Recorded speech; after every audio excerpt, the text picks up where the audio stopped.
The Best Laid Plans of Robins by Elena_Plays. Summary: Tim's dad is dead, killed by a boomerang to the chest, and Tim is an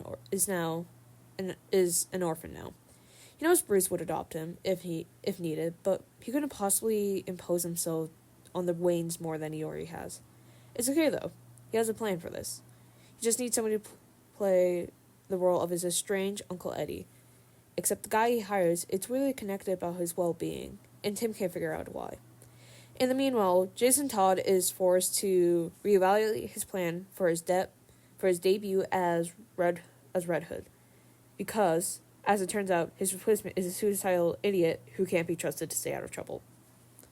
Or Tim Drake fails to realize Jason Todd is back from the dead and hires him to play his Uncle Eddie to avoid getting adopted by Batman, and somehow ruins everybody else's plans. Fandoms: Batman All Media Types, Robin Comics, Batman Hush 2019, Batman Underneath the Red Hood 2010. Relationships: platonic Jason Todd and Tim Drake, platonic Tim Drake and Bruce Wayne, platonic Tim Drake and Dick Grayson, platonic Jason Todd and Bruce Wayne, platonic Dick Grayson and Jason Todd, romantic Bernard Dow / Tim Drake, platonic Cassandra Cain and Tim Drake, and implied Tim Drake / Connor. Characters: Tim Drake, Jason Todd, Bruce Wayne, Dick Grayson, Alfred Pennyworth, and Cassandra Cain. Tim Drake's fake uncle, except it's Jason. Jason is Uncle Eddie. Jason Todd is Red Hood. Tim Drake is Robin. Tim Drake is bad at feelings. Good sibling Jason Todd. Bruce Wayne is bad at feelings. Bruce Wayne tries to be a good parent. Bruce Wayne is bad at communicating. Tim Drake and Jason Todd are siblings. Canon diverse: Jason's attack on Titan's Tower. Mediocre parents: Jack and Janet Drake. Dead Jack and Janet Drake. Tim Drake needs a hug. Jason Todd is bad at feelings. Identity reveal: child neglect. Swearing, guns, alternate universe, different first meetings. Tim Drake has self-worth issues. Tim Drake has a plan. Doesn't quite quote. Tim Drake has survival skills of a wet bag. Good sibling Dick Grayson. He's trying. Tim and Jason don't make it easy. Tim hires Jason to be his fake uncle. POV Tim Drake. POV Jason Todd. Unreliable narrator. Typical violence. Bernard Dow is a good friend. Tim Drake is a chaotic little shit. Grief / mourning. Tim Drake centric. Jason Todd centric. Bisexual Tim Drake. Bernard Dow is a menace. Jason Todd is a menace. Jason Todd being a little shit. Good sibling Cassandra Cain. BAF Cassandra Cain. Good friend Connor. Minor Tim / Connor. Status is complete with 25 chapters and 76,532 words. Chapter 1. Tim Drake has a plan. Summary: Maybe he wants Bruce to see Tim as another son, but that's wishful thinking, and he can't take advantage of Bruce's kindness like that. It's okay though, because this wasn't the first time Tim had to consider this situation. He had a contingency in place. My Uncle Eddie, he tells Daya's friend. He's gonna come and stay with me. His dad is dead. Tim isn't sure how long he's been frozen in the hallway, though, of his front entrance, but it doesn't matter because his dad is lying motionless on the floor of the foyer. His blood is pooling around him. Midnight streams through the open door, casting an eerie glow into the room. His dad almost looks like a sleeping ghost, the light bouncing off the bent metal object impaled in his chest. And Tim stares at it. A small voice in the back of Tim's head, that hasn't turned off Robin yet, tells him that it's work of the Captain Boomerang. But that's overshadowed by the loud ringing in his ears. Tim knows he should do something. Investigate the crime scene, calculate the time of death, call Bruce or Dick, or somebody to handle this that isn't Tim. No. Batman was basically handling crisis in the Justice League. And Dick had his own case with the Outsiders. Tim just can't expect them to drop everything because he asked them to. Tim was Robin. He can do this. He'll figure it out. Tim inhales. There's no room for Tim Drake right now. Robin has work to do. He exhales, takes a shaky step into his house, closes the door behind him, and drops his gear from control at his feet, and then approaches his father's dead body. Tim can already feel his resolve crumble as he kneels by his dad. There was a point in time when his dad was still comatose that Tim had accepted that very likely that the reality that his dad would never wake up, that they would have to pull the plug. But before his dad woke up against all odds, he did choose to spend his time with Tim, to care about what he did, about his dreams and aspirations like a dad would. Or his dad has found out that he was Robin before his daddy accepted it for him, before his dad had ever told Tim he was proud of him. Tim can't do this. They were finally in a good place. He is enraged just let that love go. Tim remembers when his mom died. He spent a week feeling cold and numb. He barely spoke, preferring to progress the change of comfort in his mind. There's nothing like that. This is like being consumed alive in a burning furnace. Tim wants to scream and wail. He wants somebody to come and make it okay again. He's crying, he realizes. He realizes as dark splashes began appearing on his dad's shirt. Tim stares at them, watching the tears soak into the cloth. His hand latches onto his father's. Tim can do this. He has to. He's been on his own before. He can do it again. It hits him. He's truly alone now. Both of his parents are gone. He's an orphan in every sense now. His stomach twists and his heart squeezes, the way that they did every time he watched his parents leave for a dig. Except this time, they finally abandoned Tim for good. Tim's not sure how long he sat by his father's side, squeezing his dad's side, squeezing his hand and crying into his chest. At some point, he passes out, curled onto his father's side. He's woken up sometime later, by a shrill squeak. Tim cracks an eye open, is greeted with the sight of Dea, frozen in the doorway, staring at the scene with a horrified expression, much like Tim had last night. Her eyes are blown wide, and her skin is as pale as a sheet. She's in shock, he realizes. Tim isn't sure if she's even breathing, and thought is enough to finally spur him into action as his Robin trainings kick in. He gets up, trying to ignore the feeling of his father's blood matting in his clothes and hair. He gently guides Dea until she's laying down on the couch. This close, he can tell that she's in fact breathing, but is shallow and quiet.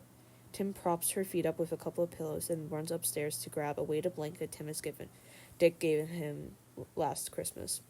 After he draped it across her body, Tim gets to work. He washes himself off and changes his clothes. Then Tim grabs a camera and takes a handful of photos of the crime scene. He's self-aware enough to know that he won't be able to do any investigation work right now, but he won't be able to let this go later. Once he's satisfied with what he has, he carefully removes the boomerang from his dad's chest and tries not to cry. He places the weapon in a spare Ziploc and cleans the floor. Tim's not sure where to move his dad's body, and he's not quite ready to deal with even thinking about it, so Tim just leaves him there where he is. Tim goes back to check on Dea, but she seems exactly the same way she was, entirely unresponsive. Tim's not equipped to handle this. He needs help. He ends up calling one of Dea's friends. He tells her the truth, well, most of it at least. His dad's dead. Dea went into shock at the news. Oh, She honey, needs help. that sounds terrible. I'll get her somewhere safe. Don't you worry, but who's gonna be looking after you, kiddo? Says Annie, or Amy, or something like that. Tim's not sure. He's half tempted to tell her that he's perfectly capable of taking care of himself, but he realizes that probably won't go over well. So Tim thinks about it. Bruce would adopt him. It's the most convenient option. And being sent into the foster system would make being Robin a hassle.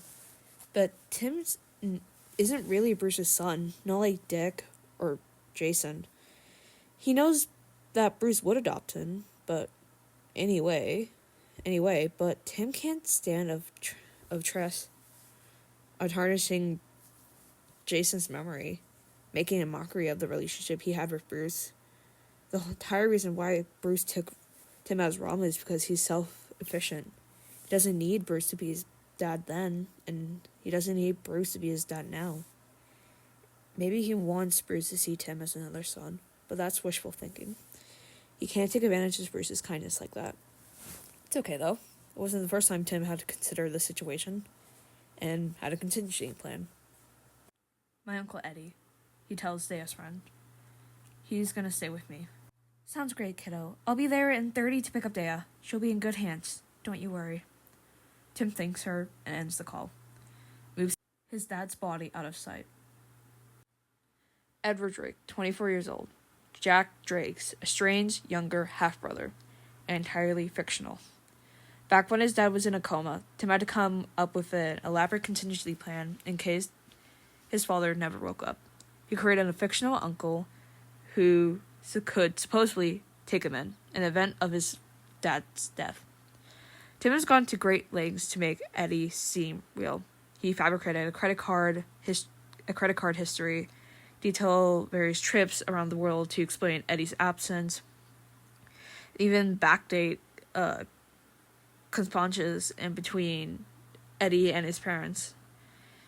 It was a particular process that Tim had perhaps gotten a little too invested in it at times.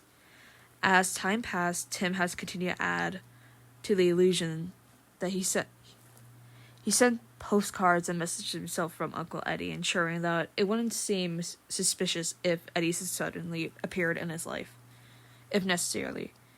After his dad woke up from his coma, Tim kept up the charade, adding fake replies from Jack to the mix. It was deliberate balance, maintaining the facade without raising any red flags. At some point, it became less of a contingency in case his dad died, and more of a fun side project for Tim. At the end of the day, it was for the worst case scenario, and now it's coming to pass. He brought up Eddie to appease Dea's friend, but he's really an orphan now. It will be the only way to prevent Bruce of acting out of obligation. By the time Dea's friend showed up, Tim managed to move his dad's dead body out of sight and make himself look less of a mess. She tells him that she's moving Dea to a respected psychiatrist institution in Bloodhaven, and Tim makes a mental reminder to vet the place as soon as he gets the time. The second her car pulls out of the driveway, Tim finally puts Uncle Eddie contingency into action. He grabs his phone and dials the number he set up for Eddie. It rings twice before going to voicemail. He leaves a message attempting to keep his voice steady. It's only partly successful. Uncle Eddie, it's Tim. Dad's dead, and Dea, she isn't coping well. I need you to come to Gotham. Please call me back as soon as you can. He hangs up and sits down at the table where he left his laptop before patrol yesterday. His mind's racing. He has to make sure everything's in place. He logs into the email account that he created for Eddie and sends a message to himself pretending to be Eddie. Tim, I'm on my way. I'll be there as soon as I can. Hang in there. Next, he calls the coroner's office using a voice moderator. This is Edward Drake. My brother, Jack Drake, has passed away. I'll be handling the arrangements. Please contact me at this number for any further information. Tim knows he's walking a tightrope, but he has no choice. He can't let anybody see through the facade. He has to be strong, for his father's sake and his own. He spends the next few hours making arrangements, ensuring that everything appears legit. He contacts the funeral home, arranges for the body to be taken care of, even speaks to the family loyal while maintaining the glance of Eddie. Once he's done, Tim walks to his room, sits at his desk, opening the drawer with a false bottom, where he keeps documents for Uncle Eddie, as well as his own contingencies. Jack Drake's supposedly estranged brother is a figment of Tim's imagination, but it's time to ensure that he is as real as possible. Tim cracks his knuckles and gets to work. He spends hours hunched over his desktop, making sure every possible hole he could find in Eddie's history. If some tears managed to escape and they'll trail their way down his cheeks. No, they didn't. Tim doesn't have the time to be upset. He has work to do. You're not letting yourself grieve, says a gentle voice in the back of his mind. It sounds suspiciously like Dick. It doesn't matter. Tim has already tried grieving earlier, and all he did was leaving him curdling a dead body in the middle of in a puddle of blood. This is definitely much better. By Monday morning, he's ready. He has all the documents he needs, meticulous, prepared, organized. He's beefed up the history enough to even pass Bruce and Barbara's prying eyes. All he needs now is Eddie himself. Tim wipes his tears and stands up, determination hardening his resolve. He'll get through this. He has to, for his father and himself, and for the family he's chosen to protect. He looks around the study one last time, taking in the memories that filled the room. Then, with a deep breath, he walks out, closing the door behind him. Uncle Eddie's about to make his grand entrance into Gotham, and Tim is going to make sure that everything goes exactly accordingly to plan. Tim is aware that maybe inviting someone from Gotham's unemployed population to live with him might be one of his more reckless ideas, but it's okay, because he's Robin. He can protect himself. You won't be able to protect Dad, says an arrogant voice. He ignores it. There's no time to dwell on that now. Tim needs to get this set up before Dick and Bruce can get to Gotham. So he ventures out to Crime Alley in the afternoon, keeping an eye out for someone who can pass as Edward Drake. Why Crime Alley? It's only a guaranteed place to have people who won't ask unnecessary questions as long as they're promised to be paid enough money. The first guy he finds is tall, sinewy man hunched over in the alley. At first, Tim thinks he's hurt and moves over to help him. Then he spots the syringe. Definitely not. The next guy he's run into is far too drug-led as well. And then the two after that were definitely creeps. Tim refuses to let any of them into his house. After about 3 hours of walking around Crime Alley, the sun is setting, and Tim is ready to call it a day. On his way out, he spots a tall, dark-haired, broad-shouldered man in a leather jacket in the midst of an passionate rant to the owner of a food cart. A rush of warmth in Tim's gut tells him that is the guy. There's a strange white streak in the man's bangs, and it doesn't seem dyed. But that's okay. Tim can just fake medical records for Polios's Chromiella if needed. He's too far to hear what the man is saying, but from the wide eyes and the grand hand gestures he's making, if the guy isn't a theater kid at heart, Tim would eat his left foot. Although Tim's been told he has a habit of shoving his foot in his mouth pretty regularly, so maybe the metaphor doesn't hold as much weight. Tim shakes his head, focusing on back on the task at hand. He appears the man consciously and gently taps his shoulders. Excuse me, Tim says, trying not to sound as non-threatening as possible. I was wondering if you'll be interested in an acting job. The man in passionate rant about underappreciation of Shakespeare's comedies is abruptly cut short as he turns to see Tim there. His teal's eye blank in surprise, and his jaw falls open as he gapes at Tim. Tim ignores his reaction. There's all sorts of weird people in Gotham, and apparently a reasonable one would have to be when confronted by a well-dressed teenager in Crime Alley offering a job. There's a strange familiarity about that man, but he's built like every other muscular old guy in the city. It's most likely that Tim's passed him by before during the day or as Robin. He presses on.